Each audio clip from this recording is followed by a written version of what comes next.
বন্ধুরা ধরেন আপনার কোম্পানিতে দুটো এক্সাম হয়েছে এবং সেই এক্সামের প্রথম এক্সামে এই কয়েক ব্যক্তি অ্যাটেন্ড করেছিল এবং পরের এক্সামে এই কয়েক ব্যক্তি অ্যাটেন্ড করছে এবং আপনাকে বলা হয়েছে যে এই দুই লিস্টের ভিতর থেকে আপনাকে কমন নেমগুলো বের করতে হবে যে এই নেমটা ফার্স্ট এক্সামেও ছিল এবং সেকেন্ড এক্সামেও ছিল।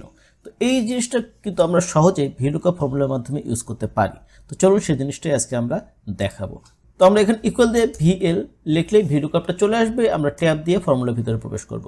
এরপরে আমাদের এখানে প্রথম সিনট্যাক্স কি আছে? প্রথম সিনট্যাক্স আছে lookup value. So lookup value কোনটা? লুকআপ ভ্যালু হচ্ছে আমরা এই যে এই নামটা বের করব, এই জন্য এটাকে লুকআপ ভ্যালু হিসাবে আমরা সিলেক্ট করব। দেন কমা দিলে আমরা সেকেন্ড সিনট্যাক্সে চলে যাব। তো সেকেন্ড সিনট্যাক্স কি? Table array. তো টেবিল অ্যারেটা কোনটা? এই নামটা কোথায় খুঁজবে? এই নামটা খুঁজবে সেকেন্ড এক্সামের ভিতরে যে লিস্টটা আছে সেই লিস্টের ভিতরে। তো এই লিস্টটা আমি এখানে সিলেক্ট করে দিলাম। আপনাদের যদি আরও বড় হয় তাহলে পুরো বড় লিস্টটা সিলেক্ট করে দেবেন। দেওয়ার পরে আমরা কমা দেব। কমা দেওয়ার পরে এখানে একটু কথা আছে। সো এখানে যেহেতু আমরা এই সেলে ফর্মুলাটা লিখবো এবং এই সেলটাকে ড্র্যাগ এন্ড ড্রপ করব, তখন কিন্তু এই ফর্মুলাটাও এখান থেকে একটার সাথে এখানে চলে আসবে, এখানে চলে আসবে, এখানে চলে আসবে। সো ফর্মুলা যখন এখানে আমি ড্র্যাগ এন্ড ড্রপ করবো তখন এই জিনিসটাও কিন্তু এই যে এই টেবিল অ্যারেটা, এই টেবিল অ্যারেটাও কিন্তু আস্তে আস্তে একটা নেমে আসবে, তাহলে কিন্তু আসলে এক্স্যাক্ট রেজাল্টটা আসবে না। সো সেজন্য আমাদেরকে এই যে টেবিল অ্যারেটা আছে এই টেবিলটাকে লক করতে হবে। সো আমরা এই টেবিল অ্যারেটাকে লক করতে গেলে এখান থেকে এই পর্যন্ত পুরোটাকে আমরা সিলেক্ট করব।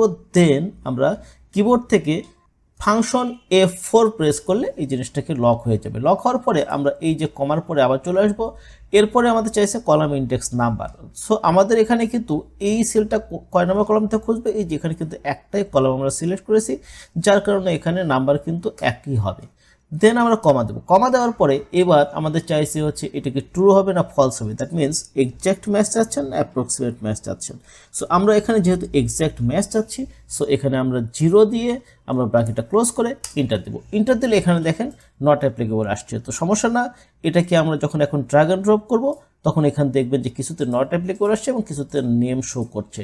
যদি এখানে দেখেন এই যে বিপন পলের সাথে কিন্তু এখানে এমডি হাসনাত মেলেনি, তারপরেও কিন্তু এখানে বিপন পল আসছে। তার মানে হচ্ছে যে এই যে বিপন পল এই সেকেন্ড এক্সামের মধ্যে কোথাও না কোথাও এর নামটা আছে। সেম জিনিস এখানে পিন্টুরাজ, এখানে পিন্টুরাজ এখানে পিন্টুরাজ, এখানে কিন্তু আমিনুল ইসলাম, তারপরও মেলেনি কিন্তু এখানে পিন্টুরাজ আছে। দ্যাট মিনস আমি যদি এই পিন্টুরাজকে সেকেন্ড এক্সামের সময় খুঁজি তাহলে দেখেন যে এখানে পিন্টুরাজ থাকবে। এই যেখানে দেখেন পিন্টুরাজটা এখানে আছে। সো এই যে এখান থেকে যে কমন নামগুলো পেলো সেই নামগুলো কিন্তু এখানে নেমগুলো শো করলো। এখন প্রশ্ন হচ্ছে যে আপনার কি এখানে নট অ্যাপ্লিকেবল আসছে? নট অ্যাপ্লিকেবল আসছে, এই নট অ্যাপ্লিকেবলগুলো আপনাকে আবার আলাদাভাবে ডিলিট করতে হবে। সো এই খাটনিটার দরকার নেই, আমরা কিন্তু ফর্মুলার সাথে এই জিনিসটা কিন্তু অটো সেট করে দিতে পারি। সেই জিনিসটা করতে আমরা এই যে ইকুয়ালে পরে আসবো, ইকুয়ালে পরে আমরা এখানে ইফ ইরোর দেব। ইফ লিখলেই ইফ ইরোর ফর্মুলা আসবে। এবার আমরা ট্যাব দিয়ে সেই ফর্মুলার ভিতরে প্রবেশ করব। দেন এখানে কমা থাকবে, এখানে আপনার এখানে ব্র্যাকেটের ভিতর ঢুকবে, এখানে আর কিচ্ছু করার দরকার নেই। লাস্টে আসবেন এবং লাস্টে আসার পরে এখানে একটা কমা দেবেন। কমা দেওয়ার পরে আমরা চাচ্ছিলাম যে যেখানে যেখানে নট অ্যাপ্লিকেবল আছে সেই জায়গাগুলোতে ব্ল্যাঙ্ক থাকবে, কিচ্ছু থাকবে না। দ্যাট মিনস তাহলে আমরা এখানে করব কি, একটা ডবল ইনভার্টেড কমা দিব, দেন আবার ডবল ইনভার্টেড কমা দিব। দেওয়ার পরে আমরা ব্র্যাকেটটা ক্লোজ করব, দেন ইন্টার দেব। ইন্টার দিলে এখানে দেখেন এই জিনিসটা কিন্তু ব্ল্যাঙ্ক চলে আসলো। এখন যদি এই যে এখানে যদি এই প্লাস চিহ্ন আসার পরে যদি আমি ড্র্যাগ এন্ড ড্রপ করি তাহলে দেখেন যেই কয়টা নাম মেলেনি সেই কয়টা নামের ক্ষেত্রে কিন্তু এখানে ব্ল্যাঙ্ক আছে। আবার যেখানে নাম মিলেছে সেখানে কিন্তু এই জিনিস শুধু নিয়মগুলোই শো করছে। তো শিখে গেলেন ভিলুকআপ ফর্মুলার মাধ্যমে এই দুটা কলামের ভিতরে যে নেমগুলো ম্যাচ করেছে শুধু সেই নেমগুলোই নিয়ে আসছে এবং যে নেমগুলো ম্যাচ করেনি সেই জায়গাগুলো কিন্তু কোনো নট অ্যাপ্লিকেবল না দেখে সেই জায়গাগুলো কিন্তু ব্ল্যাঙ্ক হয়ে গেল।